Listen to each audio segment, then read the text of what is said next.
Hey, this is Dr. B, and this is worksheet 7.3, polyvalent ions worksheet.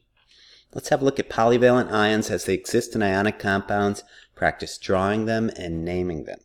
The chemical behavior of all of the elements can be estimated from a quick look at the valence electrons. Those result in the charges shown here, as these have 1, 2, 3, 4, 5, 6, 7, and 8 valence electrons respectively.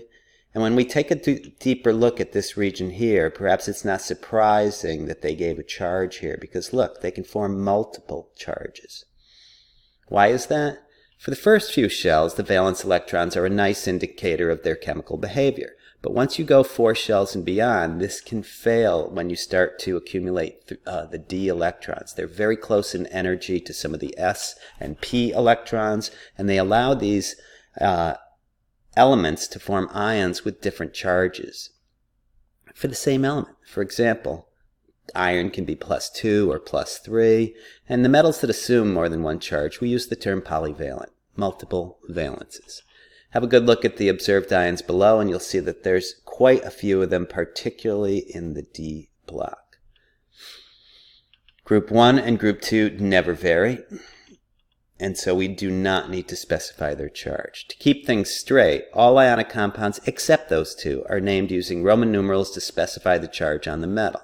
So FeCl2 is named iron 2 chloride, FeCl3 would be iron 3 chloride, CrO3, where each oxygen is accumulating a -2 charge, would be chromium 6 oxide. Notice the use of the Roman numerals. Notice they don't use mono, di, tri.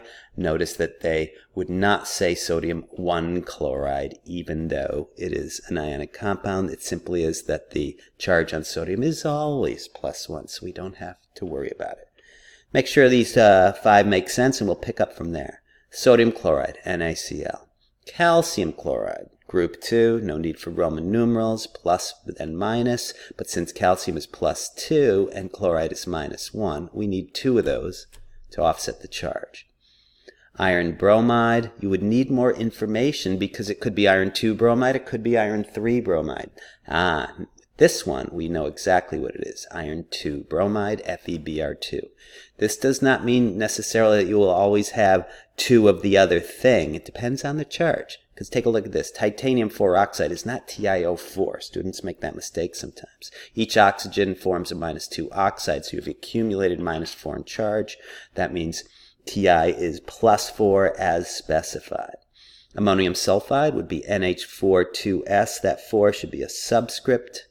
Magnesium oxide, MgO, should be fine. Getting too far ahead there. +2 for the magnesium, -2 for the oxygen, 1 of each is fine. Sodium phosphide would be Na and P. I'd write a little 1 above the Na. I'd write a little P above the phosphide. Since it's -3, I'd drop and switch. I get Na3P. Iron 3 sulfide, well, I'm glad they specified the charge on that multivalent iron as +3, so I'd write a little 3 above the iron, a little -2 above the S, and I would get Fe2S3. The 3 +2s offset the 2 +3s offset the 3 -2s. This substance is not just chromium oxide, it's chromium 4 oxide, since that +4 is needed to offset the -4 charge by virtue of those 2 oxides. There. Gold 1 chloride, well, that's 1 of each, right? Chlorides are -1, gold is specified as +1. I don't know if it ever actually does that. I don't see it here. Oh yeah, maybe it does. No, +3 and, well, they said a +1. Yes, I think it is, so it could exist. AuCl. Gold 2 chloride, AuCl2. Fe2O3, iron oxide to be sure, but of what flavor? It looks like it must be iron 3 oxide. The 2 +3s offset the 3 -2s, so it's iron 3 oxide. Aluminum chloride. If you said aluminum 3 chloride in my class, I probably wouldn't dink you for any points, but do notice that aluminum is always +3, so technically you could just say aluminum chloride. Some teachers call this the diagonal. Aluminum is only +3, zinc is only +2, and silver is only +1. There are some others, right? But that's one that a lot of people know.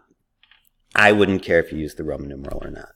Magnesium 4, manganese 4, phosphide. Ooh, that's interesting because phosphides are -3. Manganese is +4. So we're going to need 3 of those and 4 of those to have this offset and have no charge. Similarly, cesium nitride, well, okay, that's just +1. Nitrides are -3, so it's CS3N. Silver oxide would be fine for this one, since silver has never been observed to be anything except +1. If you put the 1 there, I wouldn't care. And CRF6 does need that Roman numeral 6 after the chromium.